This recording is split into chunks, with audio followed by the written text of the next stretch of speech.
Now I can have the kids come forward. Good morning, good morning. Thanks for coming up. So, a couple weeks ago, I was at summer camp at Silver Lake, which is a camp run by the Connecticut Conference of the United Church of Christ, which is the church that we belong to. All the UCC churches in Connecticut help run this camp. And I know a lot of you did not get the chance to go to camp. I don't think any of the kids here went to camp that week. So I thought I'd bring camp to you. So every morning, I was the chaplain. And every morning, we did a little moment for God. And we did this. So I'm going to clap, and you're going to clap back. Okay? Okay. Clap twice. Clap 3 times. Okay, what are we doing? Clapping. Clapping. And how do you spell clap? C-L-A-P.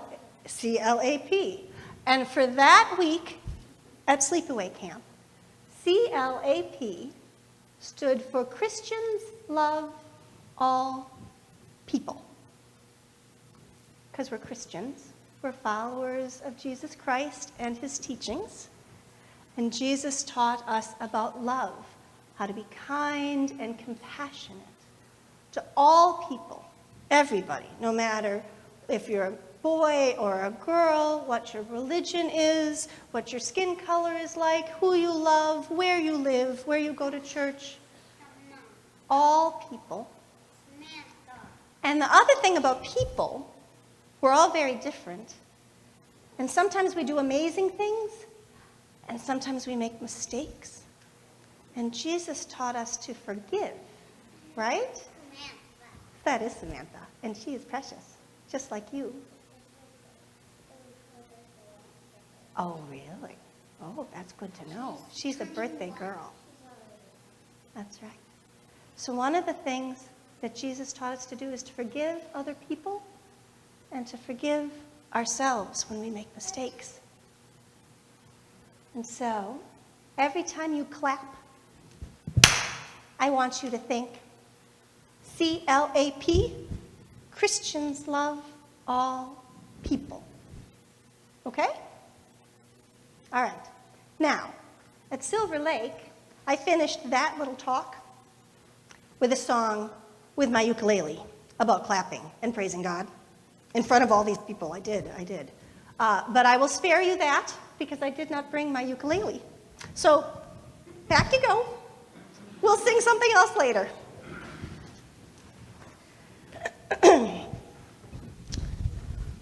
So I want to know from the rest of you who went to summer camp as a kid. Oh, good.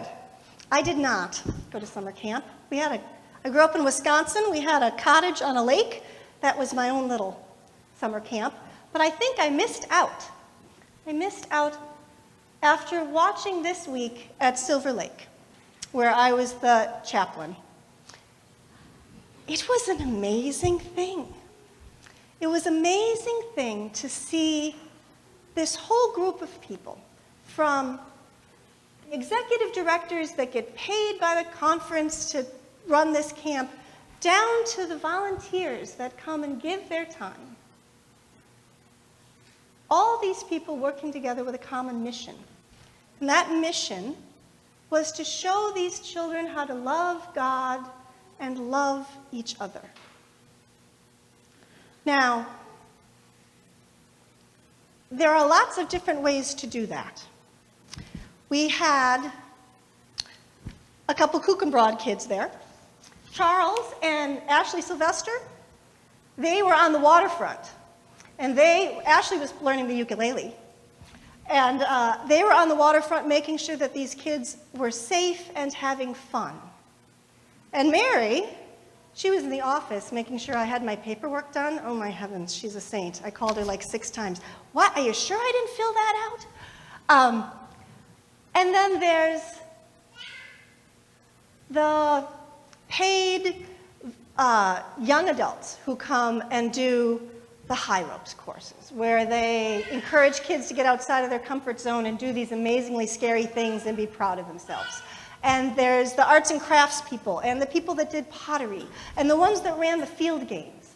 And then there's these young, they're called Camp Family. They're like leaders in training who are learning how to be a staff member, but they do things like clean the bathrooms.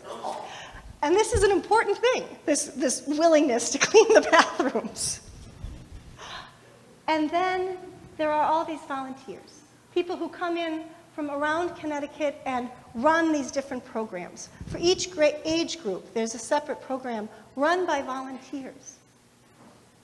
And they design the program and teach these kids how to love each other, love themselves, and love God. And it was an astounding thing to see all these different people coming together, working toward this one goal. It was really transformative for a lot of these children.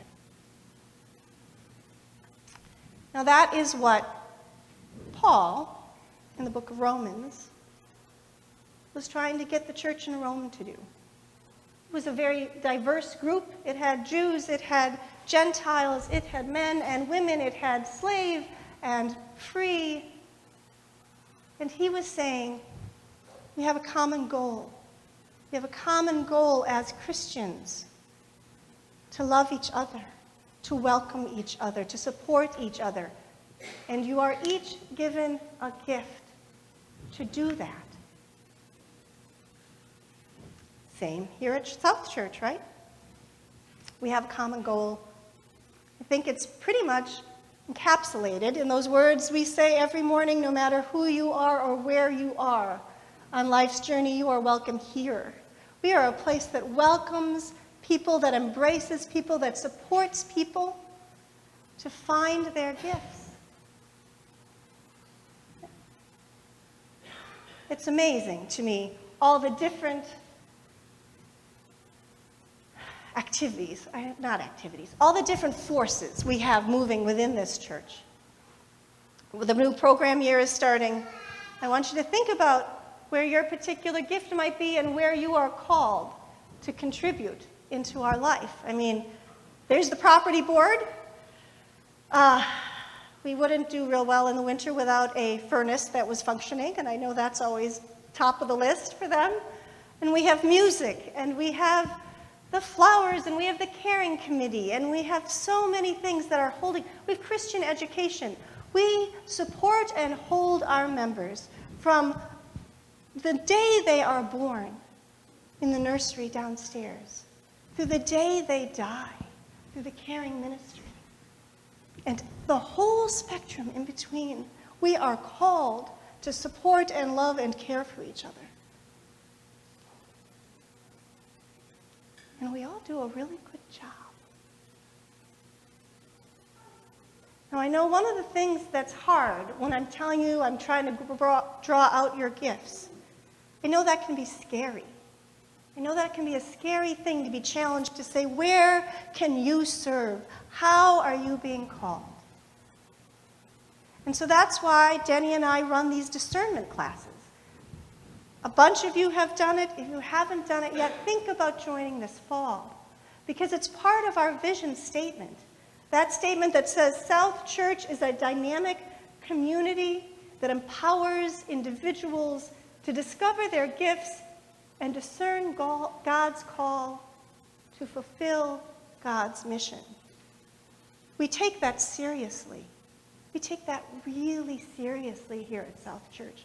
We want to help you find out where God is calling you in your life. And then we want to enable you and support you to do exactly that thing. The thing about Silver Lake is that each one of these age groups with the volunteer staff, they put on a worship service, each age group on a different night. Now, the first day the kids get dropped off on Sunday, And so I stood by the mission basket. They were bringing in school supplies. I stood there by the school supplies while the families came in and dropped off their pencils and pens. And I greeted every family as they came in.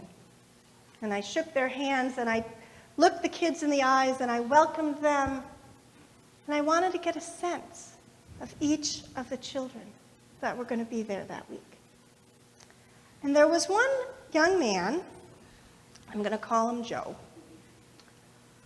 Joe was, I'm going to say 17. And he clearly had some sort of developmental challenge. He held himself a little differently. He wouldn't give a lot of eye contact. He didn't really speak to me. And I worried. I worried a little bit. I knew that the staff would embrace Joe, because that's what they are trained to do. But I thought, the other kids, how are they going to respond to this young man? So Thursday night comes, and the senior high group that Joe was a part of is putting on worship. And the theme of that senior high group was a poetry slam, God slam. So the worship was filled with all sorts of creative expression, right? As you can only imagine a bunch of teenagers could pull off. And there was spoken word, and there was song, and there was dance. And it's male and female. It's a whole group of people going through on this kind of amphitheater area. Actually, that's not true. It was in the parking lot. So they were in the parking lot. Because that was a cool place, actually, for teenagers to do their worship service, was the parking lot. Anyway. So it got to the part where Joe was in, and it was a dance. It was a dance that he and some other young men and young women were participating in. And the music is playing, and there's lots of choreographed movement. And you know, he's not getting all the steps right. He's not quite doing it the way the other kids are, but he is in the middle of it. And he is smiling, and he is filled with joy. He is that open conduit, that place where the Spirit can flow right through. And he is being supported and encouraged by the other young men and women in this group. And it was just truly an amazing thing to see. At the end of this worship service, all these kids come together, and they're all hugging each other, and Joe is right in the middle of this, and he is shining because his gift was encouraged, and he had the courage to share his gift of joy. And that is what I want all of us to do this coming year.